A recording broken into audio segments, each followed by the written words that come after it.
मोदी किसान, बदलते भारत की शान।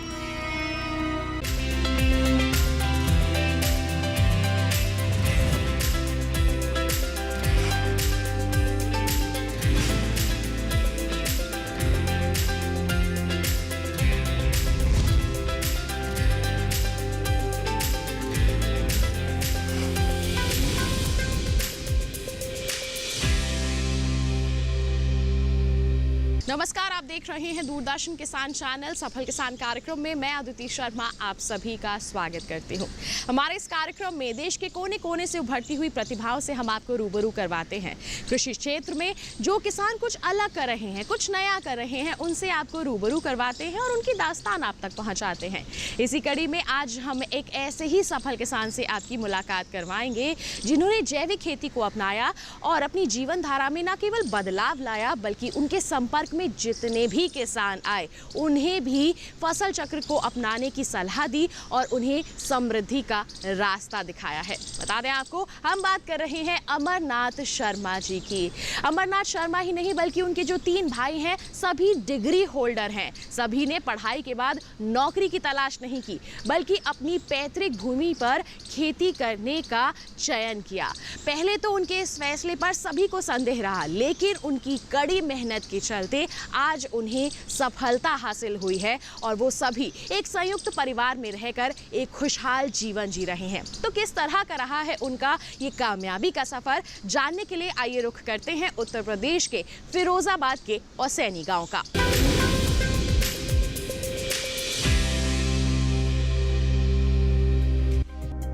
राजधानी दिल्ली से 250 किलोमीटर दूर उत्तर प्रदेश का फिरोजाबाद क्षेत्र चूड़ी और झूमर उद्योग के लिए मशहूर है। रंग बिरंगी चूड़ियों का उद्योग यहाँ हर गली में देखने को मिलता है। इस धंधे ने यहाँ के अधिकांश लोगों को इस व्यवसाय से जोड़ा। भूमि और अन्य संसाधन भी फिरोजाबाद को कृषि योग्य क्षेत्र बनाते हैं। कृषि योग्य जमीन का बेहतर इस्तेमाल किसानों को समृद्धि का रास्ता दिखा सकता है। इसी सोच के साथ पढ़ाई में MA की डिग्री लेने के बाद भी अमरनाथ शर्मा जी ने नौकरी की परवाह नहीं की और कृषि को व्यवसाय के रूप में अपनाकर मल्टी क्रॉप खेती की ओर आगे बढ़े। अपने फैसले पर अड़िग रहने के कारण अमरनाथ जी को जोरदार कामयाबी मिली। अमरनाथ जी आज 60 बीघे की पुश्तैनी खेती में आलू के अतिरिक्त लौकी, तोरई और लता वर्गीय जितनी भी सब्जियां हैं सभी की जैविक तरीके से खेती कर रहे हैं और नौकरी से कहीं ज्यादा मुनाफा कमा रहे हैं। सन 90 से हमने स्टार्ट किया खेती करना। तो यहीं एक किसान थे पास के गांव के, हमने 5 बीघा मतलब आलू का बीज लिया उनसे। तो 5 बीघा आलू में जब बीज बोया तो 5 बीघा खेती स्टार्ट की हमने आलू से।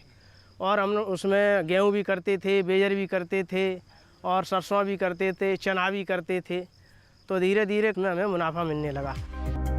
जिसके पास पुश्तैनी जमीन है, अपने खेतों से आज वो सोना उगा सकते हैं। अब वो जमाना गया कि बैलों से खेत जुताई में किसान की एड़ियां फट जाया करती थी। पानी के लिए रात भर नींद हराम करनी पड़ती थी। अच्छी उपज के लिए रासायनिक खादों पर निर्भर रहना पड़ता था। आज कृषि से संबंधित उनकी हर मुसीबतों का समाधान KVK यानी कृषि विज्ञान केंद्र करने लगा है। अमरनाथ जी ने भी इसी अवसर का लाभ उठाया और आज कृषि चक्र के अनुसार आलू, गेहूं, सरसों, चना के अतिरिक्त कई तरह की सब्जियों की खेती कर रहे हैं। यहाँ पर कृषि विज्ञान केंद्र भी है पास में। तो यहाँ पे हमें मालूम पड़ा कि यहाँ पे खेती के बारे में बताते हैं, यहाँ के वैज्ञानिक हैं। तो यहाँ पे तब तेज प्रकाश जी थे तो उनसे जाके मिले। डॉक्टर सुभाष भी थे और डॉक्टर ओमकार भी।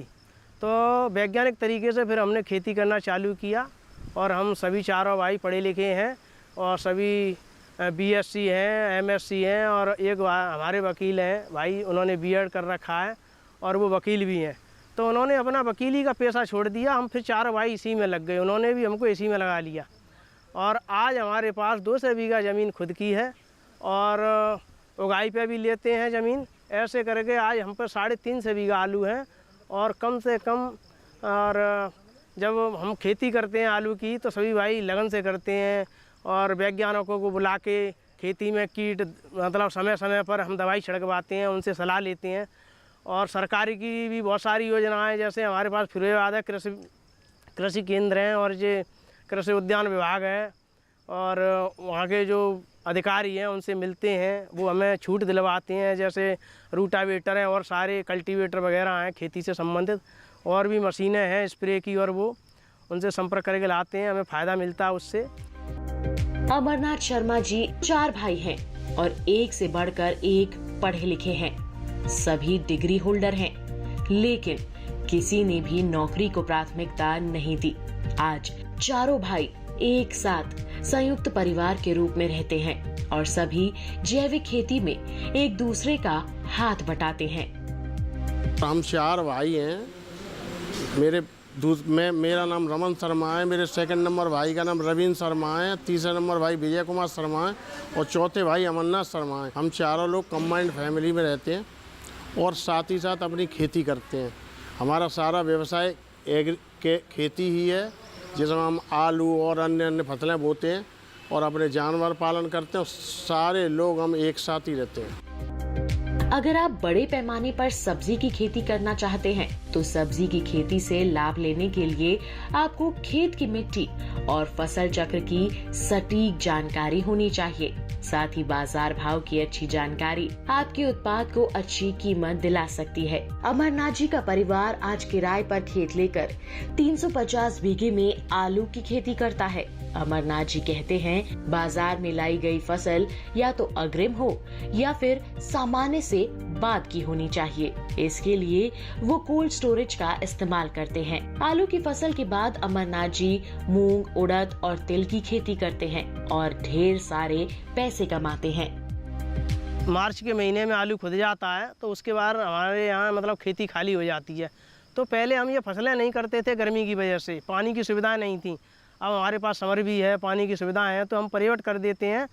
तो जैसे अब मूंग है तो कृषि विज्ञान केंद्र से हमें मूंग मिल जाती है, बीज मिल जाता है और अच्छी क्वालिटी का बीज मिलता है। यहाँ पे उड़द का, मूंग का, बाजरे का भी मिलता है कभी कभी, और तिल का भी बीज मिलता है। तो तिलनी फसल हम करते हैं, तिल भी कर लेते हैं, इन्हीं दिनों होती है वो। और तो जब हमें ये मूंग है, उड़द है, जो हमने करना चालू किया तो पहली बार हमने 5 बीघा मूंग की, फिर हमने दूसरी साल 10 बीघा की, यानी कि 7,000 से लेके 7,500 रुपये कुंटल तक इस समय चल रही है मूंग। अच्छा मुनाफा है मूंग में भी। तो हम इसे जो मूंग की फसल है जो गर्मी वाली, तो और फसलों की अपेक्षा हमें इसमें ज़्यादा फ़ायदा मिला। 7,000 रुपये कुंटल से लेके और 7,500 रुपये कुंटल तक चल रही है इस समय। तो हमारे पास 50 बीघा मूंग थी, तो हमें इस बार अच्छा मुनाफा मिला है उसमें। भारत एक कृषि प्रधान देश है। हमारे यहाँ प्राचीन जमाने से ही खेतों में गौवंश और मवेशियों को चराने और रखने का रिवाज रहा है। खेत और गौवंश एक दूसरे के पूरक माने जाते हैं। गौवंश के गोबर और मूत्र को खेतों में जैविक खाद की तरह इस्तेमाल किया जाता है, जिससे खेतों की उर्वरकता और उपज दोनों बढ़ती है। अन्न शुद्ध पैदा होता है और लोगों के लिए लाभकारी होता है। इसलिए आज जैविक खेती के परिणाम बेहतर आ रहे हैं। इस बारे में बता रहे हैं डॉक्टर ओमकार सिंह यादव। हमारे यहाँ किसान कंटिन्यूस आते हैं और लगभग पूरी डिस्ट्रिक्ट से आते हैं, लेकिन सराउंडिंग में जो आस पड़ोस के जो गांव हैं वहाँ से बहुत ही ज़्यादा वहाँ के किसान भाइयों को काफ़ी लाभ हुआ है। उसी कड़ी में हमारे श्री अमरनाथ शर्मा जी हैं, जो कि लगभग 2009-10 से हमारे यहाँ आ रहे हैं और उनके क्षेत्र पर हमने काफ़ी प्रदर्शन कराए हैं, चाहे आलू की FLD हुई या आलू पर OFT हुई, कोई रोग बीमारियों पर, वो भी हमने कराया। उनके यहाँ आलू पर हमने OFT जो प्रक्षेत्र परीक्षण होता है वो भी कई वैरायटियों पर करा चुके हैं और उनसे उनको काफ़ी लाभ हुआ है। और जनपद में जो भी किसान कृषि विभाग की जो योजनाएं चलती हैं या भारत सरकार की जो योजनाएं चलती हैं, वो भी हम लोग समय समय पर किसान भाइयों को अवगत कराते हैं और उनके बारे में अवेयर करते हैं। किसान आज जैविक और प्राकृतिक खेती को प्राथमिकता दे रहा है। अमरनाथ शर्मा जी ने 5 गायें रखी हैं। सभी साहिवाल नस्ल की गायें हैं। इनके बाड़े में पहले जर्सी नस्ल की गाय भी थी, जिनका रखरखाव महंगा था। फिर कृषि विज्ञान केंद्र से परामर्श लेकर गायों की नस्ल सुधारी और आज सभी भाइयों का परिवार गौवंश की देखरेख में लगा रहता है। परिवार के लिए गाय माता दूध देती है और खेतों के लिए गोबर, दूध से शरीर का विकास होता है और वहीं गोबर से भूमि की उर्वरकता बढ़ती है।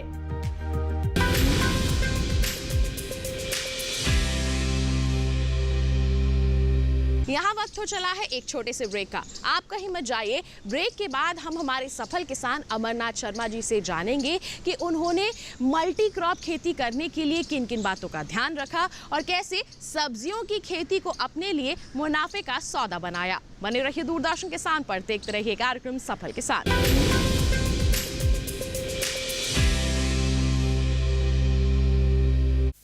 विशाल है ना, इसका सब प्रॉपर चलता है। कल उसके बैंक अकाउंट में 15,000 रुपए का फ्रॉड हुआ है, पता है? इसको तो कोई टेंशन ही नहीं होती है, देखना। टेंशन क्यों? मेरी कोई गलती नहीं थी।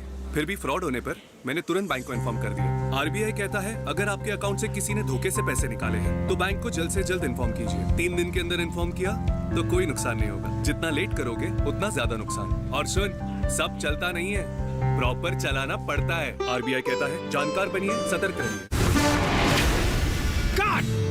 सुरक्षा की गारंटी हर चीज में जरूरी है, चाहे वो मुश्किल स्टंट हो या अच्छी फसल। इसलिए ले आइए IIL के ट्रैक्टर ब्रांड का शिनबा, जो देता है सुंडी और ट्रिप से सुरक्षा की गारंटी।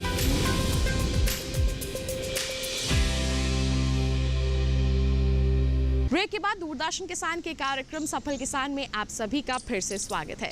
किसान भाइयों बहनों, हम बात करें मल्टी लेयर खेती की तो ये बहुत ही फायदेमंद साबित हो सकती है। इसके लिए हमें कुछ बातों को ध्यान में रखने की ज़रूरत होती है। तो क्या बातें हैं जिन्हें हमें ध्यान में रखना है, इसके बारे में क्या कह रहे हैं हमारे सफल किसान, आइए उन्हीं से जानते हैं।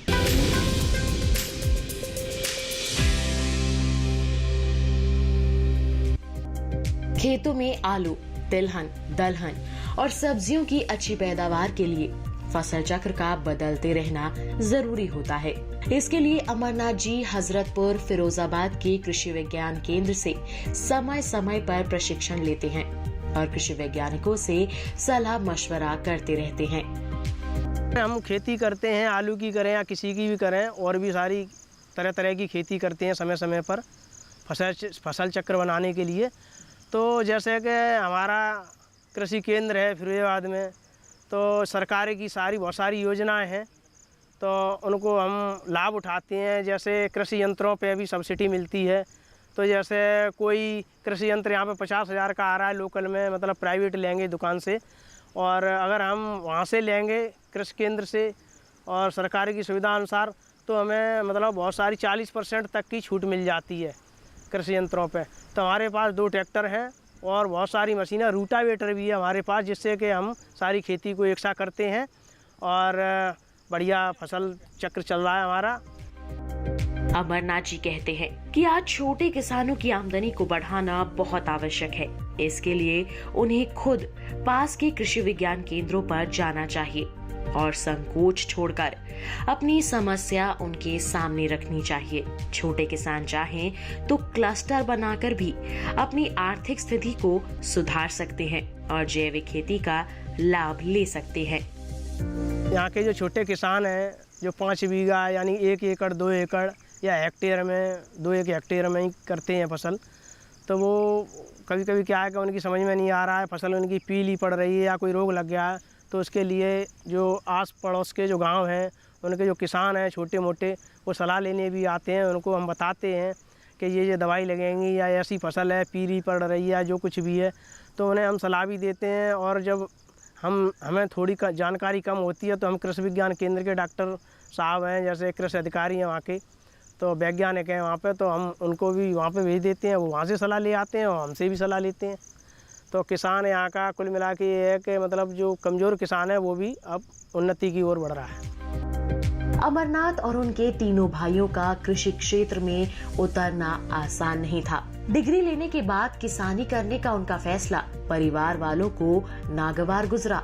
बाहर के लोग भी उनके इस फैसले से सख्ते में थे। परिवार में चिंता इस बात को लेकर थी कि बच्चों के भविष्य पर इसका गलत प्रभाव पड़ेगा, लेकिन इन सब बातों की परवाह किए बिना अमरनाथ जी और उनके भाई आगे बढ़ते गए। 60 बीघे की अपनी पैतृक खेती को आगे बढ़ाया और आज 350 बीघे में आलू और विभिन्न तरह की ऑर्गेनिक सब्जियां उगा रहे हैं और नौकरी से अधिक धन कमा रहे हैं।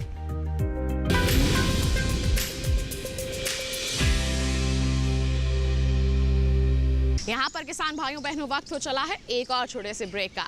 आप कहीं मत जाइए, आपको हम ब्रेक के बाद बताएंगे कि मल्टी क्रॉप खेती करने के लिए सरकार और सरकारी एजेंसियों द्वारा किस तरह की मदद मुहैया करवाई जा रही है। बने रहिए दूरदर्शन किसान पर और देखते रहिए कार्यक्रम सफल किसान।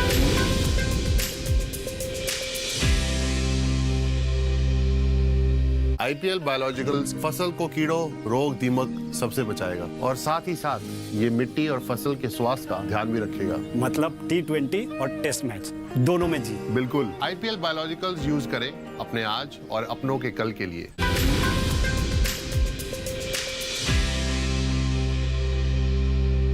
ब्रेक के बाद दूरदर्शन किसान के कार्यक्रम सफल किसान में आप सभी का फिर से स्वागत है। मल्टी क्रॉप खेती के लिए हमारी सरकार और सरकारी एजेंसियां किस तरह की मदद मुहैया करवा रही हैं, इस दिशा में कृषि विज्ञान केंद्र फिरोजाबाद की अगर हम बात करते हैं तो उसकी क्या भूमिका है, आइए इसके बारे में जानते हैं और रुख करते हैं कृषि विज्ञान केंद्र का।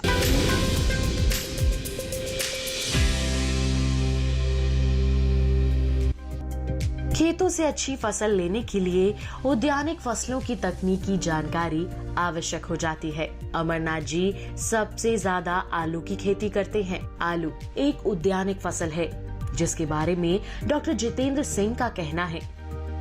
जो किसान भाई सामान्य खेती कर रहे हैं, सामान्य खेती से उतना लाभ किसान भाइयों को नहीं मिलता है, लागत ज़्यादा आती है। अगर हम यहाँ हमारे जनपद में करीब 55,000 हेक्टेयर के आसपास आलू की खेती होती है। ये निश्चित बात है कि आलू भी एक उद्यानिक फसल है, लेकिन आलू में लागत बहुत लगती है और किसान भाइयों को कई बार हम लोग समझाते हैं, उनको वैज्ञानिक जानकारी देते हैं कि कितना उसमें खाद देना चाहिए, कितने पानी लगानी चाहिए, कितना यूरिया DAP पोटास देना चाहिए, फिर भी आप लोग आवश्यकता से ज़्यादा उसमें डालते हैं। इससे क्या होता है कि उत्पादन लागत बढ़ जाती है। शुद्ध लाभ अगर आपको बढ़ाना है तो आपको उद्यानिक अगर शुद्ध लाभ फसल का बढ़ाना है तो आप उस पर जो खर्चा कर रहे हैं तो वो फसल की क्या ज़रूरत है, उस ज़रूरत के हिसाब से आपको खर्चा करना होगा, तब आपको शुद्ध लाभ होगा। इसी तरह से जो सब्जियां हैं, सामान्य फसलों की खेती से सब्जियां 5 से 10 गुना अधिक पैदावार देती हैं। और जो किसान भाई कहते हैं कि साहब हमें बीच बीच में आमदनी की ज़रूरत होती है, तो मैं बताना चाहूँगा किसान भाइयों कि सब्जी एक ऐसी फसल है कि आपको साल भर के लिए काम मिलता है। कई बार हमने देखा है कि जब गर्मियों का समय होता है, मई जून का समय होता है, तो किसान भाई खाली रहते हैं, उस समय इनके पास कोई काम नहीं रहता है। लेकिन सब्जी उत्पादन का काम करते हैं तो पूरे साल कभी उसकी पौध डाल रहे हैं, कभी उसकी रोपाई कर रहे हैं, है ना, और कभी उसकी जो फसल है उसको तुड़ाई करके हार्वेस्ट करके उसको बाज़ार में बेचने जा रहे हैं, मंडी बेचने जा रहे हैं। तो साल भर के लिए किसान भाइयों को काम मिलता है, जो परिवार के जो भी सदस्य हैं उनको। और दूसरा एक आमदनी का बहुत बढ़िया जरिया भी रहता है। किसान खेत में दिन रात मेहनत करता है, तब जाकर सही फसल प्राप्त होती है। सही फसल के लिए सही समय पर मिट्टी की जांच करवाना जरूरी होता है। इसी संदर्भ में डॉक्टर नौशाद आलम कहते हैं, किसान भाइयों, आज की जो समस्या है वो ये है कि हमारी धरती माँ इतनी कमज़ोर हो चुकी हैं, क्योंकि हम लोगों ने लगातार रासायनिक खादों का प्रयोग किया और उस प्रयोग से हमारी धरती की स्थिति बहुत ख़राब हो गई। हम बीज भी अच्छा देते हैं, खाद भी ज़्यादा मात्रा में देते हैं, लेकिन हमारा प्रोडक्शन कहीं ना कहीं प्रभावित हो रहा है। उस प्रभावित होने की स्थिति में हमारे को किसान भाइयों को चाहिए कि वो अपने खेत की मिट्टी की जांच करवाएं। फसल के पैदा होने के बाद, कटाई के बाद फ़ौरन ही जो है वो अपनी मिट्टी की जांच कराएं, जिससे कि अगली फसल में हम क्या जो है वो बो रहे हैं उसके बारे में हमें बैलेंस खाद की ज़रूरत हो, जिससे कि हमारी लागत जो है वो कम हो सके। आज सरकार, केंद्रीय सरकार हो या राज्य सरकार हो, सभी का ये जो है वो है कि कम से कम जो है वो किसानों की लागत हो और अधिक से अधिक उनका जो है आय में वृद्धि हो सके। सरकार और कृषि वैज्ञानिकों का आज एक ही लक्ष्य है कि कैसे किसानों की आमदनी दोगुनी की जाए, जिसके लिए हजरतपुर फिरोजाबाद की वैज्ञानिक डॉक्टर आशा यादव किसानों और महिलाओं को कृषि रोजगार की ट्रेनिंग देती हैं और उनसे फीडबैक भी लेती हैं। कृषि विज्ञान केंद्र है, इसका मुख्य कार्य है किसानों को प्रशिक्षण देना और उनको इस तरह के प्रशिक्षण देना जिससे कि वो अपनी रोजगार स्थापित कर सकें। कुछ कृषक महिलाओं का प्रशिक्षण होता है जिसमें हमारी खेतीहर महिलाएं आती हैं और किसान आते हैं। उनको हम ट्रेनिंग देते हैं जो खेती में नई नई तकनीकी आ रही हैं या जो भी खेती में नई टेक्नोलॉजी है हमारे रिसर्च के द्वारा निकल कर आ रही है। जैसे हमारा कृषि विश्वविद्यालय चंद्रशेखर आज़ाद कृषि विश्वविद्यालय है, वहाँ जो भी तकनीकी निकल के आ रही है उसको हम किसानों को प्रशिक्षण के द्वारा ट्रांसफ़र करते हैं और यहाँ केंद्र पर भी प्रशिक्षण करते हैं और गांव में भी जाकर करते हैं। और ये प्रशिक्षण हमारे गांव में 1 दिन के होते हैं और केंद्र पर 4 दिन के होते हैं। किसानों को सरकार एकल खेती से निकालकर क्लस्टर योजना में लाना चाहती है। क्लस्टर योजना का मतलब ये होता है कि कई किसान मिलकर एक समय में एक ही फसल की खेती करें ताकि उन्हें सरकार की योजनाओं का पूरा लाभ मिल सके और किसानों की आय बढ़ सके। किसानों के यहाँ हम लोग जो नई नई नवाचार, नई नई तकनीकी अलग अलग कृषि विश्वविद्यालयों से जो आती हैं और या क्या कहते हैं भारतीय कृषि अनुसंधान परिषद के माध्यम से जो तकनीकियाँ आती हैं उसमें अलग अलग विषय के अंतर्गत, जैसे हम उद्यान के हैं तो उद्यान में अग्रिम पंक्ति प्रदर्शन किसानों के प्रक्षेत्र पर जाकर के कराते हैं। साथ ही साथ में जो प्रक्षेत्र परीक्षण है उसको भी हम किसानों के यहाँ जाकर के कराते हैं और किसानों को इकट्ठा करके जब फसल परिपक्व अवस्था में होती है तो प्रक्षेत्र दिवस का आयोजन करते हैं। और प्रक्षेत्र दिवस का आयोजन करने के साथ साथ क्या होता है, किसानों को इकट्ठा करते हैं, फिर उनको फसल दिखाते हुए सब्जी उत्पादन में, पुष्प उत्पादन में या फलोद्यान में उनको बाकायदा प्रदर्शन दिखाते हुए फिर उनसे पूछते हैं और उन्हें हम अपनी जानकारी देते हैं। किसान भाई लोग खुद बताते हैं कि साहब आपने ये इस तरीके से यहाँ अग्रिम पक्ष प्रदर्शन कराया, आपने इस तरीके से यहाँ प्रक्षेत्र परीक्षण हमारे खेत पर आकर के कराया जिसमें हमें ये चीज़ लाभ हुआ, हमारी फसल की वृद्धि अच्छी हुई, विकास अच्छा हुआ और क्या कहते हैं हमें उत्पादन ज़्यादा मिला। आज के दौर में लोग टेक्नोलॉजी का इस्तेमाल कर तेजी से आगे बढ़ रहे हैं। सरकार भी कृषि रिसर्च और कृषि टेक्नोलॉजी का इस्तेमाल कर किसानों को अच्छी खेती के लिए आगे बढ़ा रही है, क्योंकि भारत एक कृषि प्रधान देश है। जब तक किसानों की हालत में आमूलचूल परिवर्तन नहीं होगा तब तक भारत सही मायनों में विकास के पथ पर अग्रसर नहीं होगा। खेतों की मिट्टी की जांच से लेकर ऑर्गेनिक खेती के लिए सरकार कृषि विज्ञान केंद्रों के माध्यम से हर किसान तक पहुंचना चाहती है ताकि उनकी समस्या का समूल निवारण हो सके और देश के विकास में उनका अहम योगदान मिल सके।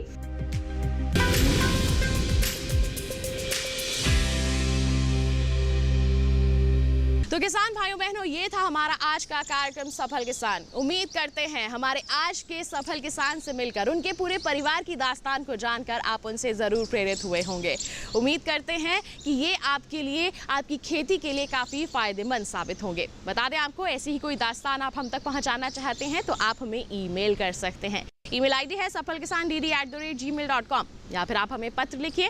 पता है हमारा सफल किसान, कमरा नंबर 77, CPC दूरदर्शन, खेलगांव, नई दिल्ली 11009। इसी के साथ आज के लिए इतना ही। अगले अंक में हम फिर होंगे हाजिर। तब तक के लिए दीजिए इजाजत, लेकिन आप बने रहिए दूरदर्शन किसान पर। नमस्कार।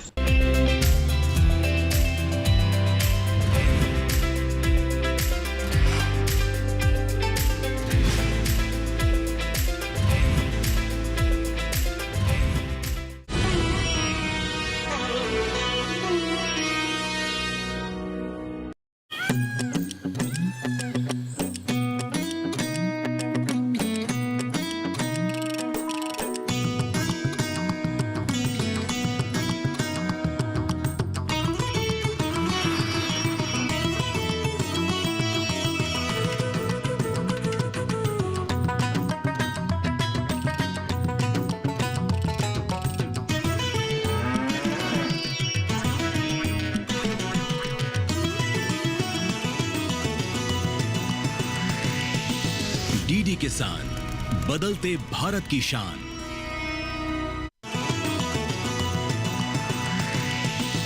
डीडी किसान, बदलते भारत की शान।